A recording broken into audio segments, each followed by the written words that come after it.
Asante. Bwana Yesu asifiwe wapendwa. Ningependa niwaalike katika ibada hii ya midweek ambao tulianza last week na tunaendelea nayo, and last Sunday we introduced about giving. Kwa hivyo kabla tuanze, ningependa tuombe mahali ulipo, mahali ambapo unanisikiza ama unaniangalia, ningependa tuombe kwa dakika ambazo Mungu atatupatia, pia tusikie neno lake about giving na tutabarikiwa. Kwa hivyo tuombe. Baba, katika jina la Yesu Kristo tunakusujudia, tunaliabudu jina lako kwa sababu wewe ni mfalme.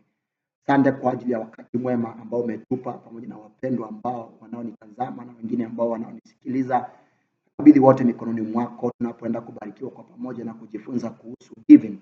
Naomba Kristo ukatupe mwelekeo na ukatupe divine revelation kupitia kwa neno lako. Barikia na ukatuinue kwa kila jambo katika jina la Yesu tunaomba na kuamini. Amen. Amen. Nimesema tunazungumzia about giving. This topic started last Sunday, and today in our midweek service or devotion, ningependa tuangalie the power of giving. The power of giving, nguvu ya kutoa. Kumbuka, kutoa ni kutoa miili yetu, nafsi zetu na roho zetu katika ibada ama katika kazi ya Mungu. Unlike on the other side, inaweza pia maanisha kutoa mali zetu zile ambazo everything that we possess to work for God. In the book of Acts of Apostles chapter 20 verse 34 to 35, the book says, "You yourselves know that these hands of mine have supplied my own needs and the needs of my companions." 35, "In everything I did, I showed you that by this kind of hard work you must help the weak, remembering the words of the Lord Jesus himself said, it is more blessed to give than to receive." Paul was moving a farewell speech to the elders in Ephesus. So he reached a time akawaambia ya kwamba, you yourselves know that these hands of mine have supplied everything. Now the word is supply, giving. The acts of Paul have given. So Paul himself ametoa katika utumishi ambao Mungu alimuitia, ametoa. So ameparticipate, licha ya kuwa alitangaza injili, katika pande ingine alitoa. Paul alikuwa mfanyikazi, tent maker, so he was a professional.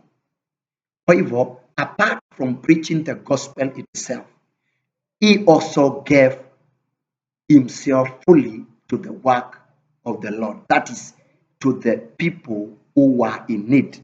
That's why he's giving a testimony and a charge to the elders in Ephesus, akiwaambia ya kwamba kumbukeni yale ambayo Yesu mwenyewe alisema, it is more blessed to give than to receive. The power of giving, when we talk about the power of giving, it releases God's blessings and provision. So, the power of giving, brethren, wherever you are, ningependa ujue kwamba hii nguvu ya kutoa ina release baraka za Mungu and the provision. Giving is a spiritual principle designed by God to unlock his blessings in the life of a believer. So giving, it is a spiritual principle. When you give, you unlock blessings from heaven. That's why the Bible says you will be blessed when you give than the person who receives. So giving unlocks the heavenly blessings.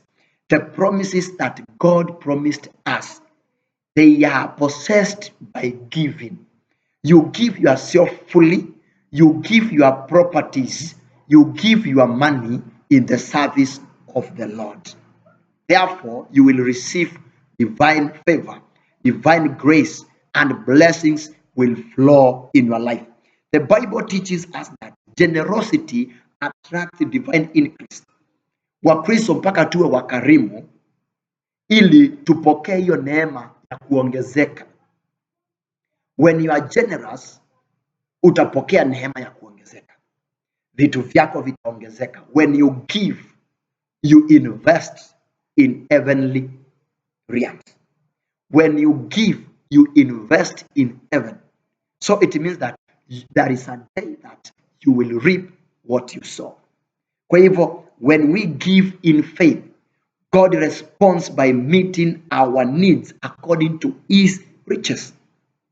So when we go and give ourselves, you might give yourself per week 1 day of washing the church hall, or spending your time praising and worshiping God, or giving to the poor, helping the needy, or else giving a thanksgiving offering and so like, or special offerings. That's all about giving. Unaweza participate kwa hayo mambo yote, ujue ya kwamba unapopeana kwa imani, naye Mungu anakutana na mahitaji yako na anakujibu kulingana na utajiri alio nao, kwa sababu our God is rich. In the book of Luke chapter 6 verse 13, the Bible says, give and it will be given to you. So we need to give so that we may receive. Unless you give, we cannot receive. Unless tujitoe ama tutoe, hatuwezi pokea. So itabidi wa Kristo tujifunze namna ya kutoa ndio tupokee. Why are we poor? Because we don't give and we don't know how to ask. You need to learn about asking from God. In the book of Matthew 7:7, the Bible says, seek and you will find. Knock and the door will be opened unto you. Pray and the prayers will be answered. So, brothers, we need to ask and we need to dedicate ourselves fully. We need to be committed. Tujitolee sana katika utendakazi wa kazi ya Mungu. In the book of 2 Corinthians chapter 9 verse 6 to 8, whoever sows generously will also reap generously. Huwezi panda mahindi na uvune maharagwe. So kile ambacho utapanda ndicho utakachovuna. Pandacho mtu ndicho atakachovuna. So the Bible says in the book of 2 Corinthians, whoever sows generously will reap generously. Let us learn to sow generously. Proverbs 3:9 to 10. Honoring God with our wealth leads to overflow. We are blessed with money, with cattle, with properties, with life, with health, and everything the Lord has blessed us. Therefore, we need to honor God with our properties, with our wealth, with our money, with our bodies, with our everything, so that we may experience overflow. Overflow of blessings, overflow of grace, overflow of dominion, everything overflow.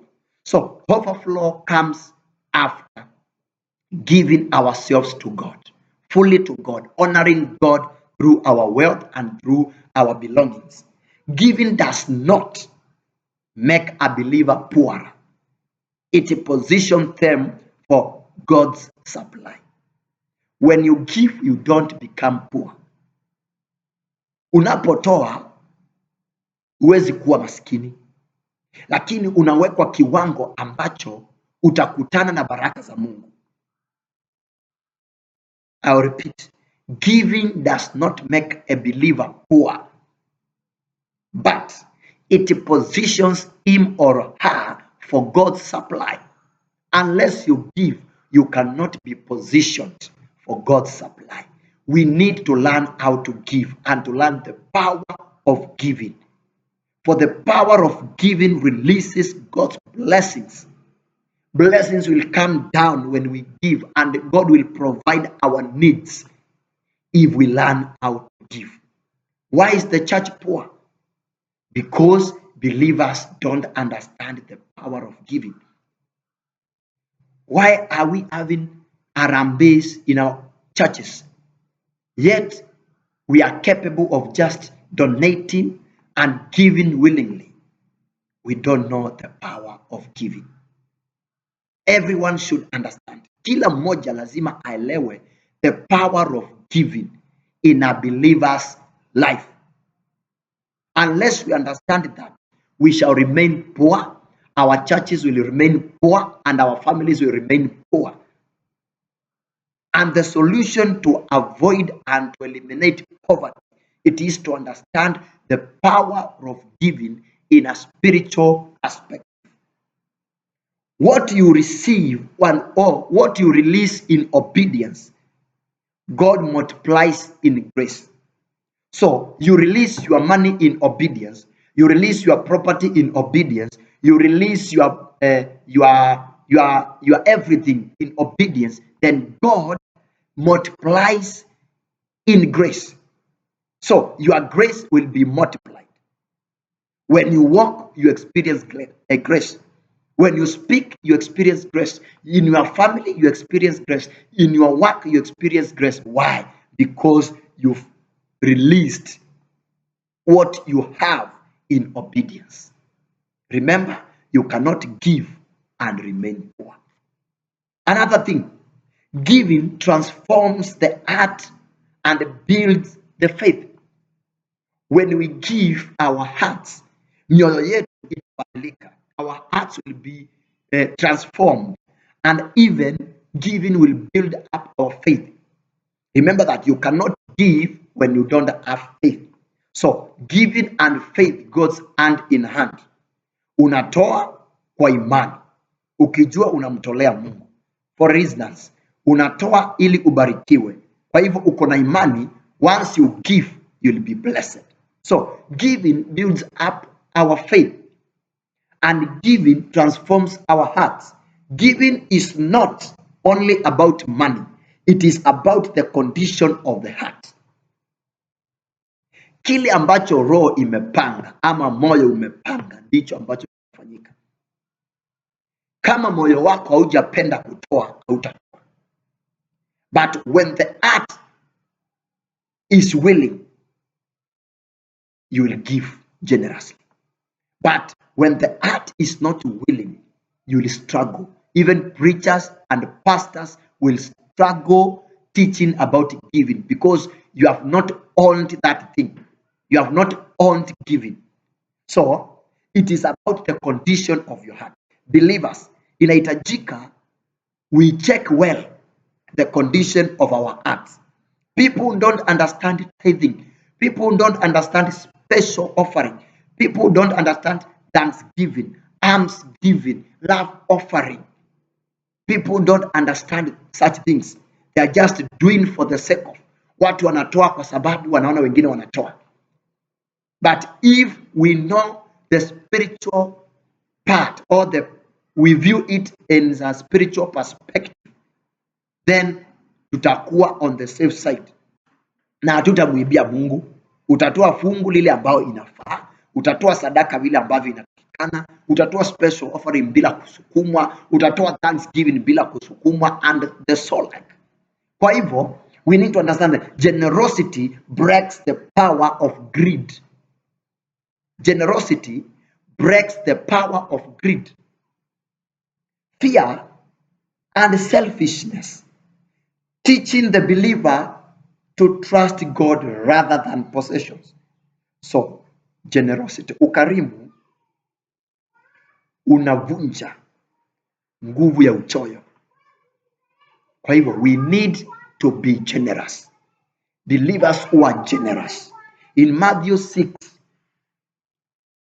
verse 21, where your treasure is, there your heart will be. Where is your treasure? Hazina yako iko wapi? Watu wengi wameweka hazina yao kwa ploti zao, kwa mali yao, kwa magari yao, kwa mambo makubwa ambao wameona. But if we put our treasures in heaven, hapo hakuna kitu ambacho kitaharibika. Our treasures as believers zinafaa kuwa mbinguni. Hazina zetu ziwe mbinguni. 1 Timothy chapter 6 verse 17 to 19. Be rich in good deeds and generous. Be rich in good deeds. Je, you are a believer. you are listening to me, you are watching me from different areas. Are you rich in doing good? Are you rich in being generous? That's a very big question. Are you generous? Do you do good to your friends, to your neighbors, to the community, or to the people in need? I want to thank the Salvation Army because under the community and caring ministry, we are doing good to the community. We are helping the needy. Now, you personally, apart from the Salvation Army, you personally, are you participating in helping the community, helping the needy? Are you generous? Ama uko tu you are satisfied with the life you are living, roho kunywa na ulale? Hiyo ni swali. We should be generous. We should be generous as believers, and we should be rich in helping the poor, be rich in giving. Let us give without questioning. Najua washirika wameenda to an extent of wakitoa wanaanza questioning, maswali. That's why we are not receiving the blessings. But when we give, our Lord in heaven, who sees in secret, will bless us. Atatujibu kwa wazi. Tulitoa kwa siri, atatujibu kwa wazi. Last Sunday, we talked about principles of giving, and we saw that we should give secretly. That was one of the principles, giving secretly, bila watu kujua na bila kukua announced. Now that one attracts blessings. In Proverbs chapter 11 verse 24-25, the generous person will prosper. So if you are not generous, you will not prosper. If you are not generous, you will not prosper. That is the truth of the matter.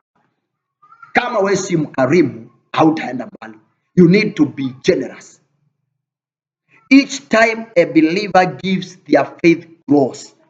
Each time I give tithe, each time you give offering, each time you give whatever you give, or you give your time to God through prayer. Like now, I know there are some who are giving their time to God through listening to this topic. Now, through doing that, your faith will grow. A generous act is evidence of spiritual maturity. Giving shifts your confidence from what you have to who God is. Number 3, understanding the power of giving. Giving advances God's work and blesses others. Remember, huduma haiwezi endelea bila pesa, haiwezi endelea bila watu kujitoa. Hata katika Biblia, mitume walijitoa. The 12 of them were committed, were dedicated to the teachings of Jesus. Even they followed him. Kwa hivyo, ministry haiwezi endelea bila matoleo, haiwezi endelea bila kujitoa, giving ourselves fully. That's why when we give, we advance God's work and blessings and blesses others. God uses the giving of his people to advance his work on earth. Through giving, churches are built, the gospel is preached, the needy are helped, and lives are transformed. Hatuwezi saidia masikini kama sisi hatujajitoa na kama hatujatoa. If we are going to visit, for example, a children's home, we have to give ourselves to be present there. We have to give our finances there to support them, either kwa vyakula ama malazi ama nguo. So you have to give yourself, and you have to give what you own, either money ama property. Malachi 3:10, the Bible says, the tithe supports God's house. Sasa kama kanisa halina fungu la 10, wacha sadaka. You cannot measure the strength of the church by offering. You measure the strength of a church through tithing. Kwa hivyo, kama kanisa haina fungu la 10, how will that church cater the needs of the community?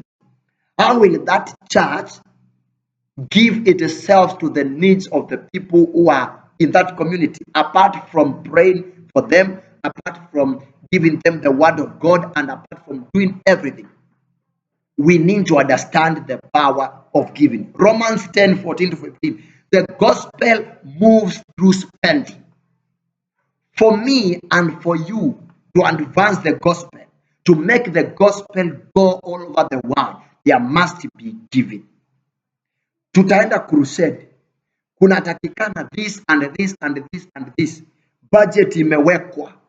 That is giving. We need to chip in to facilitate that event for it to be successful. Lakini watu hawaelewi hivyo. Apart from giving ourselves, our bodies, we need also to give, to finance, that is the term, to finance the gospel. And we will finance the gospel because our Father in heaven is the greater financier.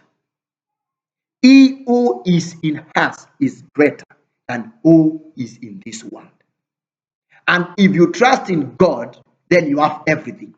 Trust in God that ministry that you are planning will be successful, itafaulu.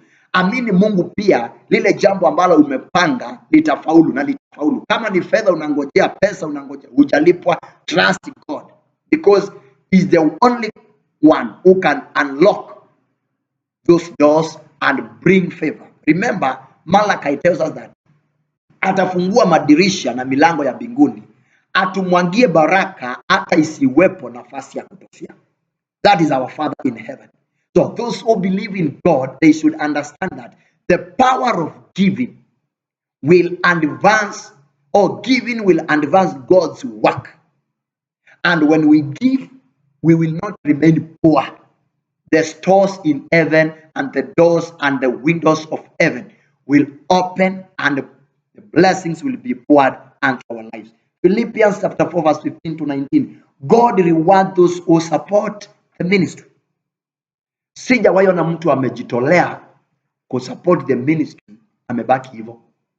Watu wamejitolea magari, watu wamejitolea fedha, wengine wametolea hata title deeds. Mtu anatoa title deed as a thanksgiving, mtu anatoa gari lake as a thanksgiving, mtu anatoa hata mambo mengi as a thanksgiving. Ama pia anajitolea, anasema I will finance that crusade for one day, I'll finance that ministry for 30 days, I'll finance the servants of God to do this and this. But in some churches, in some the lives of some believers, utapata ni kung'ang'ana. Watu wanakazwa ndio wafanye mambo fulani. We should learn the power of giving. We should learn how powerful giving it is. We should give ourselves fully to God, giving ourselves fully to God, and He will respond by blessing us. When believers give, you are a believer, I'm a believer. They become partners in God's mission. Are you a partner in God's mission? Are you a partner? And if you say yes, how are you partnering in God's mission? Yes, you tell me you pray, you spread the gospel, yes, right? But on the other side, we need financiers. We need to give to support the ministry that the Lord has given us. What you give to God's work, kile ambacho unapatiana kwa kazi ya Mungu, hata kama ni shilingi moja, produces eternal impact. What you give to God's work, be it small, be it big, be it worthy, it will produce eternal impact.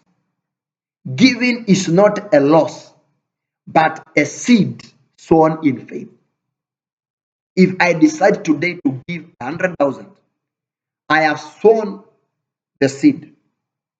So in future, I'll have an harvest. Kwa hivyo, inahitajika tuelewe ya kwamba kile ambacho tunatoa, tunapanda. Those who understand this truth, give cheerfully.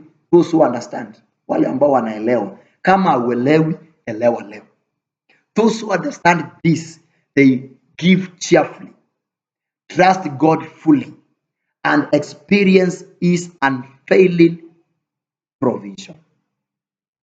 So, brothers and sisters, wherever you are, the power of giving, the power of giving, very important. Hii topic ya giving tunaenda nayo mpaka ikaishie mahali ambapo inaitwa love offering. Tuongelee kuhusu love offering. So we have like 8 topics to talk about giving. We have tithe, we have offering, we have alms giving, we have special offering, we have thanksgiving, we have love offering, and so many. Hiyo yote tutazungumzia one by one. But today, understand the power of giving, for it releases God's blessings and provision. It transforms our hearts and builds our faith, and it advances God's work. Kwa hivyo, wapendwa, we expect now from today, our churches will not remain poor. Go and work for God there. Give yourselves fully there. Shilingi 1,000 si ya kuchangwa Jumapili 5. Hata shilingi 10,000 si ya kuchangwa Jumapili 10. It is just for one person who feels like I am blessed. Therefore, be the one person. Kuwa huyo mtu mmoja to tap the blessings of the Lord. Kwa hivyo, Mungu awabariki sana. Tutaendelea kupatana hapa YouTube Albanas Kimeu ama Kimeu Albanas Ministry. Pia Facebook utatupata Kimeu Albanas. Tutabarikiwa. If you want to reach us physically, tuko hapa Kitui Salvation Army next to Kitui Teachers College. Utatupata hapa ukiwa na mtumishi wa Mungu na utabarikiwa na Mungu atakuinua. Kwa hivyo, be blessed. May the Lord extend your territories. May the Lord bless you. May the Lord keep you strong. May the Lord walk with you. May the Lord give you health. And may the Lord bless your family, bless your children, bless your work, bless your properties, and everything that you own. May the Lord bless you, and remember your offerings and your tithes that you've given for the sake of the gospel. Na wale watumishi ambao uliwashika mkono, Mungu pia akukumbuke na kutendea mema. Shalom na tuombe. Baba, katika jina la Yesu, nabarikisha mpendwa huyu ambaye amesikiza ujumbe huu about the power of giving. I pray that Lord, your blessings will follow them in the name of Jesus Christ. Tunabarikisha familia zao, tunabarikisha maisha yao, tunabarikisha kazi zao, tunabarikisha hata mambo walio nayo katika jina la Yesu Kristo. Najua kuna 2 ama 3 watakaochukua hatua ya kusema nitakuwa mmoja wa wale ambao watafanya kazi ya Mungu kupitia giving themselves and giving their properties and everything to the work of the Lord. I pray, Father, as they make decision, the Lord, you'll be with them. You'll strengthen them. You'll bless them. You'll anoint them. You'll walk with them. They will not go weary. They will not count loss, but Father, they will invest in your kingdom so that in future they will reap what they have sown. Bless them and be with them. In the name of Jesus Christ we pray, and everyone say amen, amen. Shalom, barikiwe sana na Mungu awe pamoja nanyi. Amen.